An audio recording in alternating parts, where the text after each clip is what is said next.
est-ce que cette situation te dit quelque chose? Tu as préparé une super activité pour tes élèves, tu la distribues en classe, tu exposes les consignes et c'est le bazar. Les élèves n'écoutent pas, il faut répéter 5 fois les consignes, ils discutent avec leurs voisins, bref, ils sont distraits, ils n'arrivent pas à se concentrer. Si c'est le cas, sache que tu n'es pas la seule, je pense que c'est une expérience qu'on a tous vécue en tant qu'enseignant. Et dans cette vidéo, on va aller étudier cette question souvent éludée, la concentration des élèves.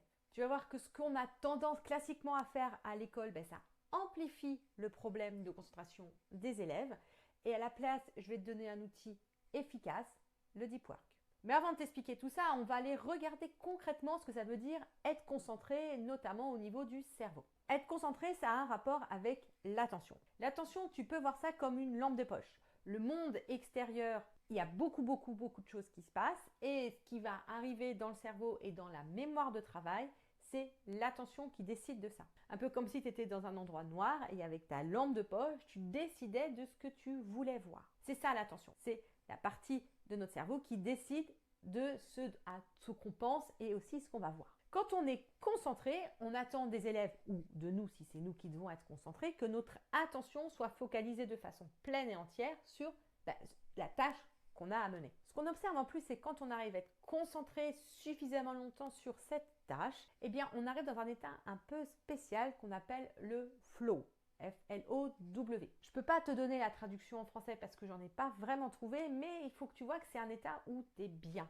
Tu es concentré, il n'y a pas de distraction, il y a une distorsion du temps. Tu sais, c'est ces fois où tu te lances, par exemple, dans tes préparations de cours ou à étudier un concept. Tu es dedans et tu lèves les yeux, tu fais « Oh là là, il fait déjà nuit, il s'est passé tout ce temps-là. » Peut-être qu'il s'est passé plein de choses dans ta famille, mais tu n'as rien vu parce que tu étais concentré de façon pleine et entière sur ce que tu étais en train de faire. L'avantage de cet état de flow, c'est que, on abat un boulot considérable quand on est concentré comme ça. Et de deux, c'est que ça apporte un sentiment de satisfaction. Quand on sort, on est content. On a tendance à remarquer aujourd'hui que la qualité au travail dépend en fait du temps qu'on passe à être dans cet état de flow. Quand on est toujours débordé, interrompu à faire plein de choses, à la fin de la journée, on est épuisé et on n'est pas satisfait. Alors que quand on a eu le temps de se poser, de faire des choses, on a le sentiment du devoir accompli, on se sent bien. Ça, c'est grâce à l'état de flow. Ce qui est important à voir, c'est que rentrer dans le flow, c'est une compétence. Et comme toutes les compétences, ça s'apprend. Il faut apprendre à que notre attention reste focalisée. Ça demande de l'endurance et ça s'entraîne. Et ça, il y a 2 siècles, on l'apprenait dans la vie de tous les jours. Imagine un monde sans smartphone, sans internet, sans télé, avec voire même pas du tout de livres. Tu vois que les choses qu'il y a à faire sont en fait assez réduites et que dans cet environnement avec peu de distractions, le cerveau humain apprenait naturellement à être endurant et à rentrer dans le flow.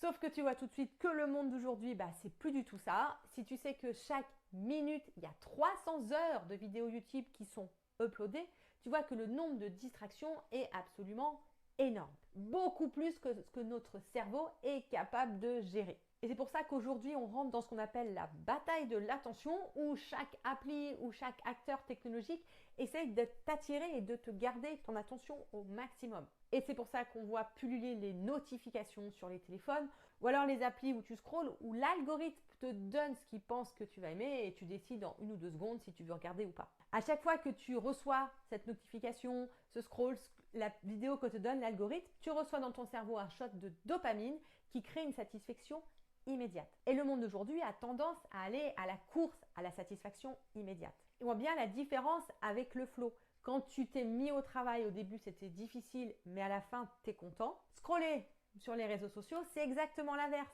C'est très facile à faire. Quand on le fait, on a un shot de dopamine, voilà, on est bien. Et quand on pose son téléphone 1 heure après, on n'est souvent pas content de soi, on se sent pas heureux, bref, on n'a rien accompli. Aller chercher de la satisfaction délayée, celle qui arrive à la fin du flow, c'est quelque chose qui demande des efforts. Et ce qu'il faut comprendre, c'est que le modèle scolaire dont on hérite, celui qu'on a aujourd'hui, il nous vient en ligne droite du 19e siècle. Donc à une époque où les smartphones n'étaient pas vraiment d'actualité. À l'époque, les enfants étaient plus entraînés, ils étaient plus endurants. Sauf qu'aujourd'hui, les enfants qu'on a baignent dans la société actuelle et donc ils n'ont pas pu construire cette capacité à se concentrer. Et le problème, c'est qu'on considère toujours qu'ils savent faire. À l'école, on n'apprend pas aux élèves à se concentrer, on leur demande de se concentrer. S'ils ne sont pas concentrés, ils sont puni. On ne leur apprend pas à le faire. L'école part du principe que les élèves savent le faire, mais juste qu'ils ne veulent pas ou qu'il y a une certaine mauvaise volonté ou mauvaise foi. Ou alors, dans l'inverse, on va trouver dans certaines pédagogies un petit peu à la mode, de la ludification des jeux, etc., etc., où on va aller chercher exactement la même chose que les réseaux sociaux, c'est-à-dire la satisfaction immédiate. On veut que l'élève voit tout de suite ce qui va se passer, etc.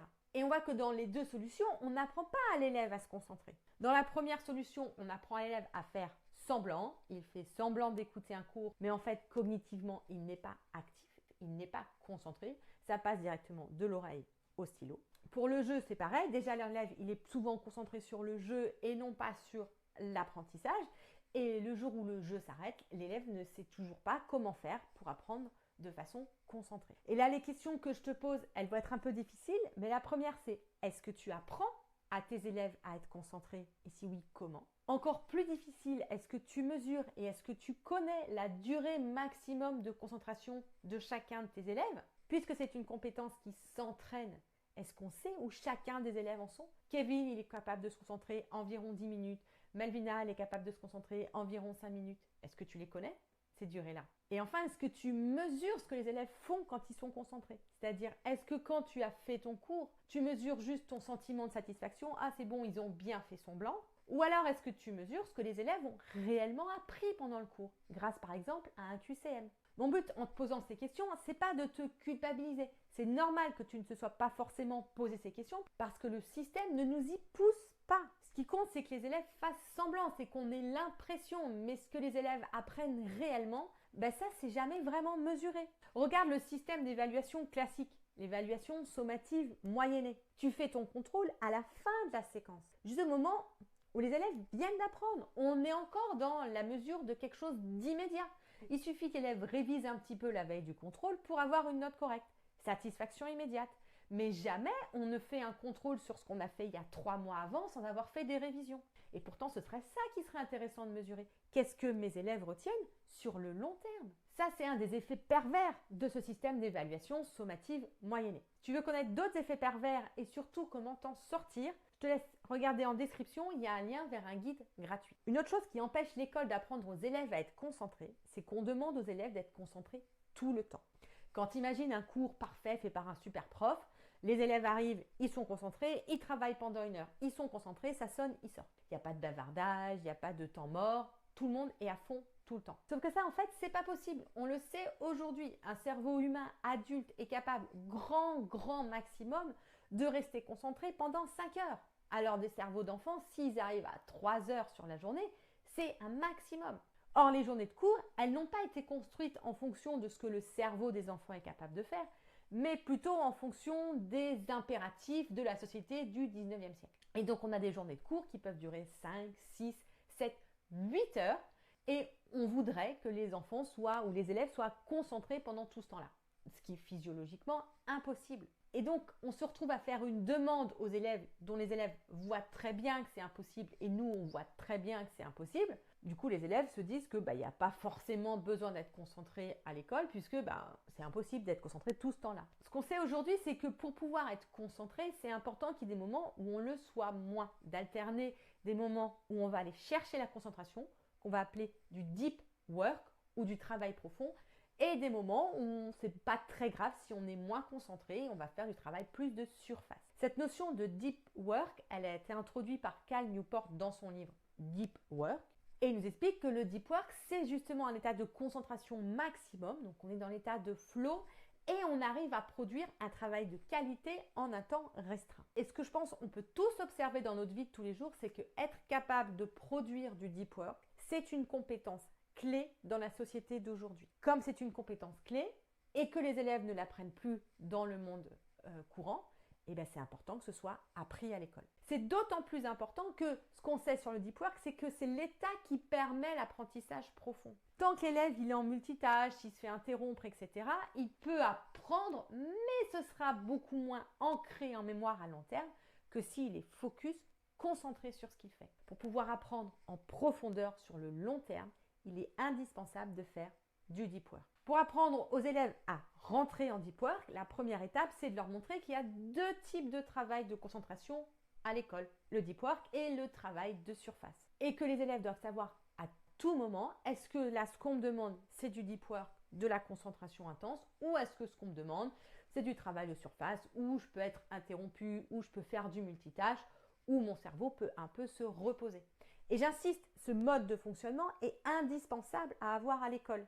Parce que si le cerveau n'a pas le temps de se reposer, eh ben, il ne pourra pas rentrer en deep work. C'est comme toujours, tu ne peux pas être à fond tout le temps. Si tu veux pouvoir être à fond, il y a des moments où tu as besoin de te reposer. Le cerveau est un organe comme les autres. C'est pour ça qu'en classe adaptative, qui est le système d'enseignement auquel j'accompagne les enseignants, on fait bien attention, par exemple, sur les leçons, le moment où le cours passe, à distinguer deux parties dans l'heure de cours. La première partie, il y a un minuteur, l'attention des élèves est focalisée sur ce qu'on dit, c'est le cours, le moment où tout le monde est hyper concentré. Ensuite, une fois que le minuteur a sonné, on est plus en travail de surface, on va faire des petits ateliers, des flashcards, on va échanger entre nous, des petits jeux, pour que on puisse à la fois faire récupérer le cerveau et continuer à apprendre, mais plus en surface. Alors ça, c'est plus facile à dire qu'à faire parce qu'on le ressent bien, les élèves résistent au deep work. C'est compliqué de rentrer dans cet état de concentration. Il va falloir lutter contre l'envie de satisfaction immédiate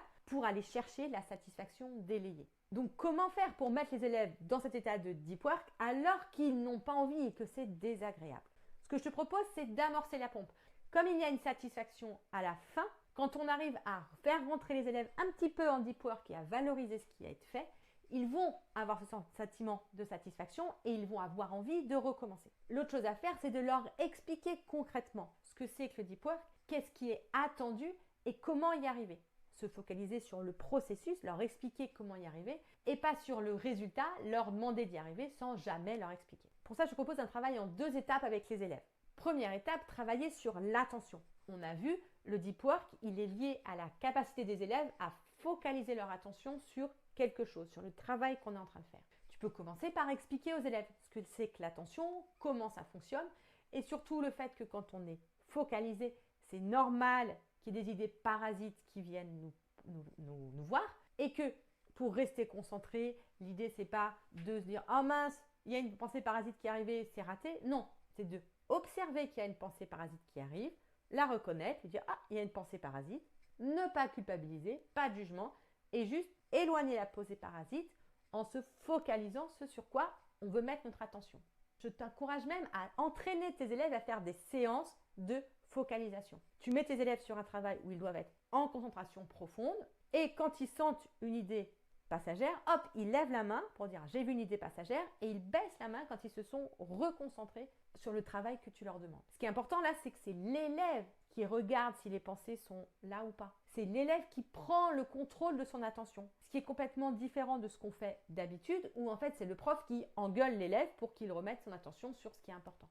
Et comme on l'a dit, le deep work c'est une compétence, c'est quelque chose qui s'entraîne. Cet entraînement, tu peux le recommencer extrêmement souvent. À chaque fois que tu demandes du deep work aux élèves par exemple. Quand les élèves ont compris le principe de focalisation de l'attention, tu peux passer à la mise en place du deep work de façon proprement dite. L'idée c'est d'apprendre aux élèves à passer en deep work à la fois en classe mais aussi à la maison puisqu'une partie des devoirs doit être faite en deep work. Pour ça, je te propose une méthode en 5 étapes. Première étape, éliminer les distractions. Ça veut dire couper les notifications du téléphone, même mettre le téléphone dans son sac puisque le fait que le téléphone soit sur la table est une distraction. Si on est chez soi, on ferme la porte de son bureau, on s'installe dans un endroit où on ne va pas être dérangé. Bref, on élimine toutes les distractions possibles. Deuxième étape, on clarifie la tâche. Qu'est-ce qui doit être fait et quelle est la prochaine étape à faire pour aller jusqu'au résultat final. Troisième étape, aller justement visualiser ce résultat final. Ça va ressembler à quoi quand j'aurai fini? À la fois visualiser à quoi ça ressemble, mais aussi l'émotion qu'on aura. Comment je vais me sentir quand j'aurai réussi ça? Quatrième étape, on met un minuteur. On l'a dit, le cerveau n'est pas capable de rester en deep work trop longtemps. Donc on va mettre un minuteur entre 15 et 45 minutes suivant notre âge et notre capacité de concentration. Et notre but, ça va être de rester focalisé pendant la durée du minuteur, pas plus. Et ensuite, on focalise son attention et on passe en deep work proprement dit pendant la durée du minuteur. L'idée, c'est de présenter cette technique aux élèves et de les aider à s'entraîner. Et de sortir du système classique où quand un élève n'est pas concentré, il se fait reprendre à l'ordre. L'idée, c'est de pointer qu'il a un problème d'attention. Comment est-ce qu'on peut pointer les problèmes d'attention? Soit de façon très légère, ça peut être juste mettre son doigt sur la feuille de l'élève, ça peut être un élève qui nous regarde, faire un signe comme ça, et si vraiment l'élève est trop parti, on peut y arriver avec des questions. Dis-moi sur quoi tu dois avoir ton attention en ce moment. Et l'élève va du coup de fait reporter son attention sur ce qui est attendu. Et c'est comme ça qu'on va pouvoir apprendre aux élèves à réellement se concentrer. Et ce changement de paradigme, il est important. Dans un système classique, c'est le prof qui doit vérifier que les élèves sont concentrés. Là, c'est à nous, enseignants, d'apprendre aux élèves à se concentrer eux-mêmes. C'est à eux d'éliminer les sources de distraction. C'est à eux de comprendre comment est-ce qu'en parlant avec leurs camarades, ça l'empêche l'autre de rentrer en deep work. Et nous aussi, ça nous empêche de rentrer en deep work. Et ça veut dire aussi donner des espaces où les élèves peuvent discuter pendant le cours pour qu'ils puissent avoir l'énergie cognitive de rentrer en deep work pendant nos séances. Et c'est fondamental d'apprendre aux élèves à passer en deep work parce qu'on va vouloir leur apprendre des choses beaucoup plus profondes que juste apprendre en surface un cours. Par exemple, on a envie de leur apprendre à raisonner, apprendre le raisonnement. C'est ce que je t'explique dans cette vidéo. Comment faire pour que les élèves apprennent en profondeur, soient capables de faire des liens, soient capables de changer de contexte, d'appliquer le cours dans un contexte qu'ils n'ont jamais vu. Bref, sortir de l'apprentissage de surface qu'on trouve si souvent à l'école.